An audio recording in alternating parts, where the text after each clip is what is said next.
Hello and welcome to Healing from Within. I am your host, Cheryl Glick, author of The Living Spirit, a tale of spiritual awakening, spiritual communication, healing energies, and even miracles. Today I am delighted to welcome Joan Gregerson, author of Tuning into Inner Peace, How to Overcome Your Struggles with Food. And of course, as we know, any struggle or addiction is a reflection of our emotional, spiritual, and physical life, and we certainly hope to find ways to improve all conditions. Hello, Joan, and thank you for joining us today. Hello, Cheryl. I'm so excited to be with you today. Thank you so much for inviting me on your show. You're very welcome. Joan, as listeners of the show are well aware, my guest and I, through reflections, memories, and intuitive thinking, explore the parallels between physical and spiritual life for the purpose of self-investigation and self-mastery of our emotions, so we may move past challenges to create and manifest a more positive, joyful, healthy life experience. In today's episode of Healing from Within, Joan, who is a holistic health coach and has an online course called Food Freedom Naturally, helps people overcome struggles with food, make peace with food choices, and reclaim their ability to control weight and feel physically and emotionally better. Joan, I always love to ask my guests to think back to their childhood, to remember a person, place, or an event that may have been a clue to the interests and work or lifestyle that is important to them now in adulthood. We know that many patterns and beliefs begin in childhood, both positive and negative, and must be realized down the road before any changes can be made. Of course, feelings and behaviors in regard to food and its place in life would begin during those early days? Yes, great question. Yeah, and you are on such an amazing mission. I'm just so honored to be here today. So I'm so happy about that. Our mission seems to be the mission of living life as joyfully and positively, and to discover who we are, and that's for all of us. That's our mission, quite simply. Yes, exactly. But it's just so amazing. You're just doing it so directly and so broadly, looking at so many different perspectives. So I'm just happy to be a part of it. Yeah. Thank you very much for saying that. It's beautifully said. Thank you. So I'm thinking of a couple things. One is that when I was a kid, my nickname was Toothpick. Because I was so skinny, and I'm one of 7 kids. I grew up in Denver, Colorado, and I'm one of 8 kids, but I'm the 7th of 8 kids, and I have four of those are older brothers. So Toothpick was what they called me, and in fact, one day the door was open and it should have been shut, and one of my brothers said, "Oh, Joan blew through the keyhole and dragged her feet." Like Alice in Wonderland. Exactly. So as a kid, I was very skinny, and I never thought about I never had any issues with food whatsoever. There was another thing that happened when I was a kid, and that was that my family, we went to a performance at the museum, and it was a group of Native American dancers. So dancers and drummers, and they were singing, and at the end of the performance, my sister and I tried to get on the bus to go home with them. So your spiritual sense was calling you to become a shaman. Very funny. And I think that connection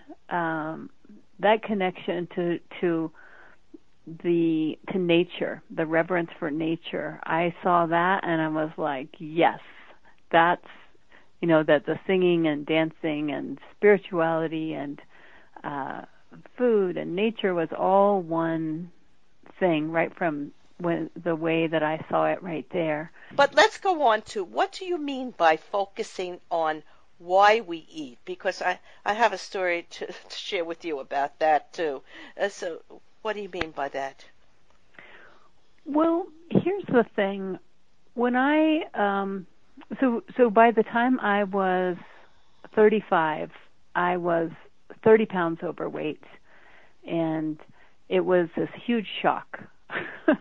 It was a huge shock to not be able to get into size 14 jeans and have to go back out and get a size 16 when I had been like a size 8 or 10 for forever, I thought.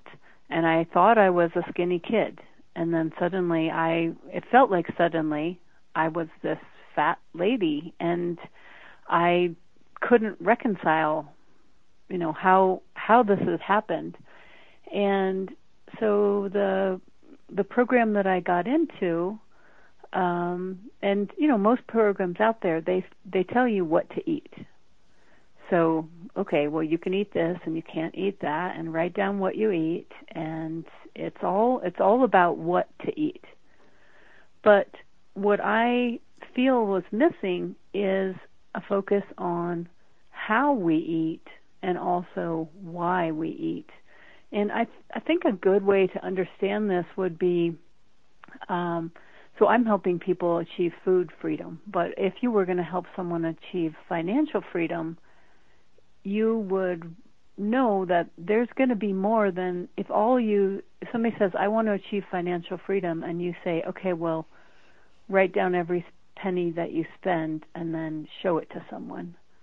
Well, that's such a small part of what that whole financial freedom would be. I mean, that to think about the why of your life, what do you want to be doing for your job, and who do you want to serve, and how do you want to make a difference, and then how do you want to spend your money? Do you are you going to watch the shopping channel and late at night by yourself? Are you going to carry extra cash in your pocket, hundreds of dollars, when you go out for dinner with a friend? Or are you going to, if there's a big purchase, you consider it, you talk with someone, you think about, what are your goals in life, and decide.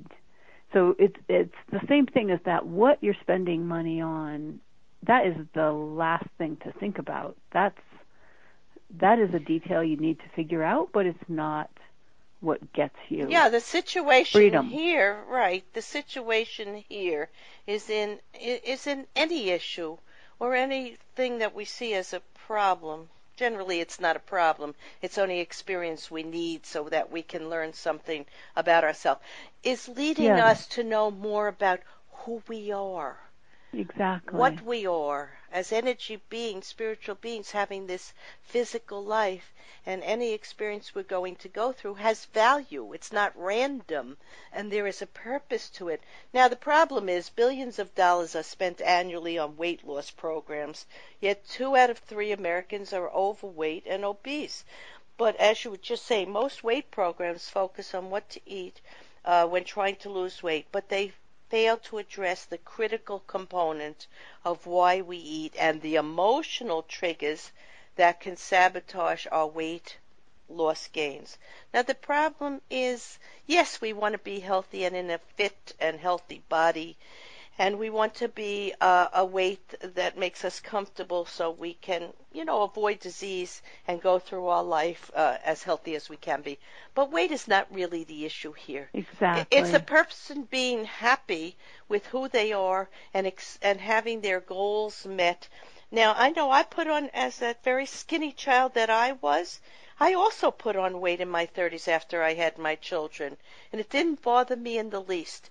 I also later learned that I was a medium and an intuitive and empathic, and that the extra weight was a buffer for me against picking up the energy and emotions of a lot of other people.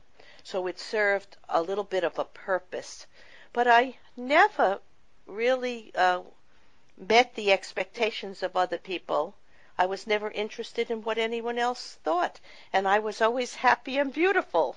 So you Yes. see, this is the attitude. Yes, It's not really exactly. the weight. It's the Exactly. other issues and questions we have about who we are. Now, I have a granddaughter.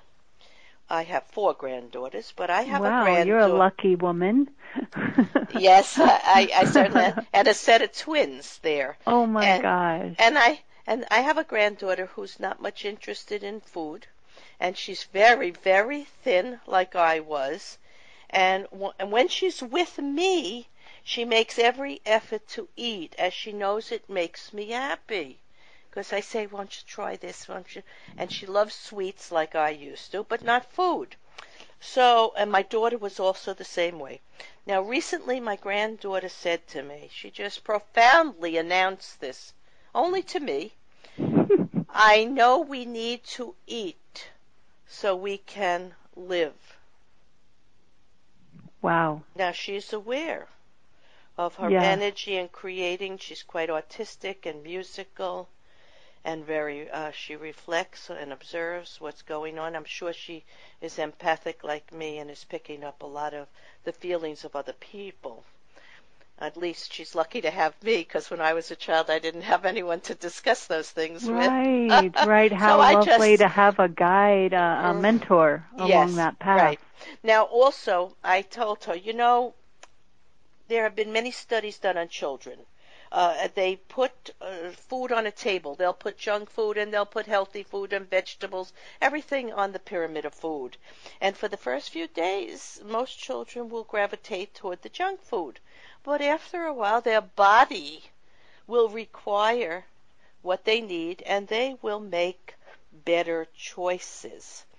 Another problem, so we have to allow and respond to children's needs and what they like. We don't have to Mhm. be so dogmatic and say you must have vegetable and this and and be so restrictive in the restriction and separation from the joy of eating and being part of life generally and being happy.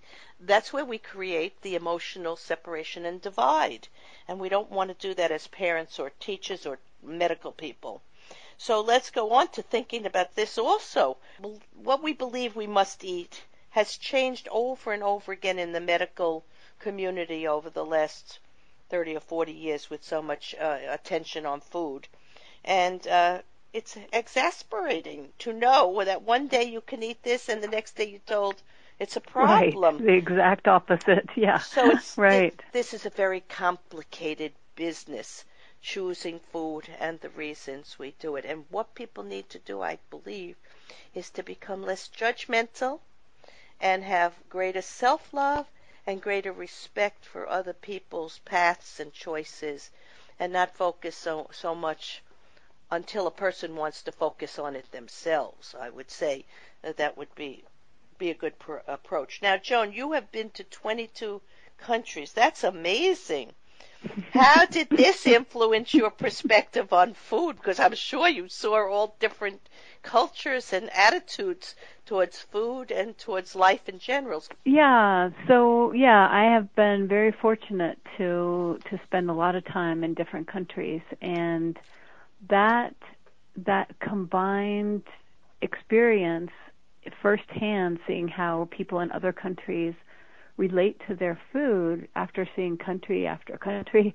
So we spent a year in Central America, and this is when I was married and with my two daughters that were 6 and 9 at the time.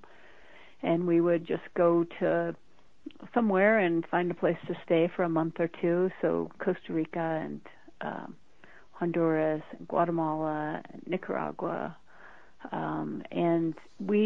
and then we went later to South America, and then I was also in Ghana in West Africa, and I taught English in South Korea for a few years, and was in Saudi Arabia for a while as well. But what I saw was that, kind of back to that story of the Native Americans getting on the bus, that their relationship to food. I'll take South Korea as an example.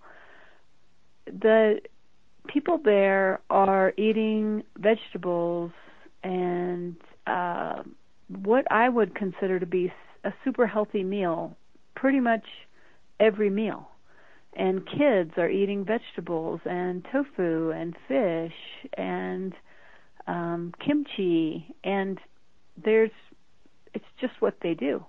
And the food there is steeped in tradition, where the ingredients are mostly locally grown. And at different times of the year, people eat different things. Like the one I thought was so interesting was there are 3 days in the summer that have been historically the hottest days, and on those 3 days you eat a certain kind of soup. And it's just so incredible to think of the wisdom of what does our body need, and what does this, and especially like in that specific climate, and what does this climate produce, and then what are these recipes, what are these foods that we can make that are locally available ingredients, and what our body needs at that time of year. I mean, it's so simple. It almost seems like a waste of time to say it, except that we're not doing that at all here. No, we're in the totally West, disconnected. Right, here in the West, we are fast-moving, and our food is processed and over-processed, and that's part of the reason there's been so many people that have weight problems. But you also wrote in Ghana, you learned something else when you were working with people whose economy was not as affluent as ours, and many of their basic rights, what we consider to be basic rights, are often missing for them, like clean drinking water and free education and books and libraries and sewer systems and reliable electricity and clean public restrooms, homeless shelters. You learn something important. So the study of food is the study of life and the study of cultures and people coming together to really know the truth of what's important in our life. So I think what you learned there, you can tell us what you learned. Yes. But I have it written here so beautifully. But tell us, please, what you learned from that.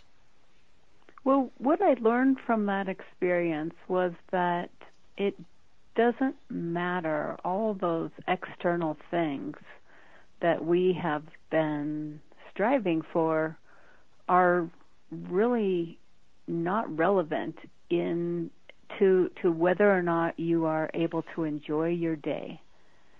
So can you enjoy that moment that you have and the people that are in front of you? And yes, as you were saying, I felt so at home and so instantly loved, and people cared about me right from the first moment they met me. And it was such a shock because it didn't matter if I had gone to college or not, if I had a car or not, if I had a job or not, anything about my family. Just being there away from all those things and just being myself was enough. Yeah, you wrote that they seemed to have faith that all shall be well, and they didn't want to waste a day worrying, because that's seen as being immature. And when we see children whining and we say, grow up, that's the message you got when you were worried. You were told to grow up and right. evolve. But these people don't think that way. And because of that, their souls are maturing. Their energy being is maturing. And that goes far beyond the food that they have or the lack of comfort they have. And in the end, that can keep you healthy. Yeah. You can have less and still be more at peace with yourself, less stress, and more in tune with the world. So I think that's a wonderful thing that you learned in your And it was, travels, and you yeah. shared in your book also. But let's go on to, why do you encourage people to link their eating to spirituality? This show is all about linking everything to your inner energy and your inner wisdom, and to know the truth of what's really important. And each of us as a being, part of the whole collective consciousness, is important, and no one is less or more. We're all necessary. So tell us something about that. Well, I was thinking about the story that you mentioned about your granddaughter. And I think as parents and grandparents, we don't have a lot of good examples of how to help our kids eat to fuel their bodies and their lives. And so we tend to either go to the strict version of don't eat this, don't eat that, you have to eat this, or the very lax, lenient version of, hey, well, have whatever you want, and kind of enabling worse habits. So it's, as you were saying, it can be just so frustrating to help a kid or to figure it out for yourself. And so when I help people link their eating to spirituality, then it's just what you were saying too, is you said, when you were put on a little bit of weight, it was a buffer for you to be able to be an empath in this world Mm-hmm. and to function. And so that would be the message I would say to your granddaughter of, well, what's your life about? Like, what Yeah. are you passionate about, and what do you want to do with these gifts that you have of being so empathic, and what do you see happening for you in your life? And then, your body is a vehicle to get those done. So it's not the primary thing, but at the same time, it is quite a gift. The fact that we've been, for some reason and somehow, given a body to allow us to experience these things, that to see that with reverence and That's an to, important word. Yes. yes, Respect and reverence and integrity for the bigger part of who we are. yes, But and I think also, like, then the food itself. So having reverence for the food, and to realize that anything that shows up on our plate was probably the work of so many hands, mm-hmm. and the sun and the rain and the soil, and so many things came together. And if we can have reverence and also some curiosity, because you might hear, well, something about maybe the treatment of animals or Mm-hmm. some Yes. artificial ingredients, and it's hard to think about your food as something that's maybe not a beneficial force in the world, but to be able to have that curiosity to go ahead and explore that, and to have the reverence for everyone that brought it to you, and to then go ahead and read the ingredients on that thing that you're gonna eat, and see if does that, if you want to eat it, then eat it with reverence. And if you look at it and decide, I don't actually want to support this, then that's fine too. But whichever way you do it, if you do it mindfully. So this is such a contrast to these programs that say, check off these boxes and Oh. write down your calories. Right. If you eat with reverence, if you're a mindful eater, then those problems go away because you're at peace. Absolutely. And a lot of problems revolve around our choices in food and how we eat, where we eat, who we eat with. If you could set up an environment and a place that is peaceful, loving, and attractive, you will enjoy everything. It could be a moderate amount of food, and it'll be enough. You see, we allow stress and our passion for life and our materialistic aspects of what's important in life to affect our eating time and what we're eating and where we're eating and who we're eating with and how much it costs, and it all has gotten away from nature and from the natural purpose of eating, which my granddaughter reminded me was simply Yes. to live. And I think, this, the idea of managing your own inner peace and making peace with your food and your body and your life, I think it was an interesting thing for me that I struggled so much with my weight, and then after writing that book about of tuning into inner peace, about how to manage your inner peace. So after doing that and going to Ghana and learning meditation and going through a 12-step program, after all that, then I arrived at that place of peace with my food, but I think it's because I was at peace with my life.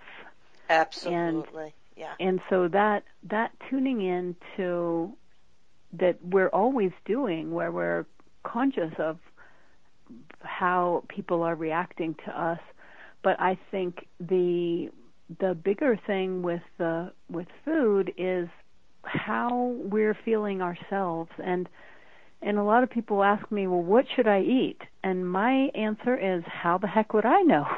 Because it has to be what their body and soul are calling forth in their experience. We choose and create and manifest our own experience through our thoughts and our actions. And as we grow in mindfulness, we are able to respect other people's choices. We don't have to control our children, our friends. We don't even need to control ourselves. We just need to act in a positive and accepting and productive way with all things that we experience in life. So I want to thank you, Joan Gregerson, for discussing a subject many people wish to know more about, their eating habits and food choices and how they affect emotional, spiritual, and physical health, and for your wonderful suggestions to make simple shifts that can actually transform your life. For more information, go to foodfreedomnaturally.com. In summarizing today's episode of Healing from Within, while learning a great deal about food and how it affects our entire energetic acceptance of self and our place in the world, either positively or fearfully, we begin to realize that our inner guidance system, our soul essence, either allows us to create a place of calm and well-being or chaos and disruption. And as we work on our state of being in alignment to a more positive view of life and self, we can improve many physical conditions that hinder our complete state of health and engage with people, activities, and learning new food choices, and to do it constructively. Joan and I would ask you to begin to be an observer of first your own feelings and fears and how you react when you are with people you feel comfortable with and safe, how you feel in your daily experiences of work and relaxation, places that encourage you to move and react with steadfast direction and calm discernment, and conditions that alter your sense of well-being. Try to engage fully where it feels right and disengage where it feels wrong. Over time, you will allow yourself to be in more continuous states of happiness, positivity, and making choices that allow for peace, calm, your health, friendships, and all experiences will benefit greatly. I am Cheryl Glick, host of Healing from Within and author of The Living Spirit. To listen to leaders in the field of higher consciousness and to read about the world of health, spiritual awareness, and connections to a universal source of energy that supports and encourages us to grow individually and collectively in mind, body, and soul, go to CherylGlick.com. Shows may also be heard on webtalkradio.net and dreamvision7radio.com. Thank you.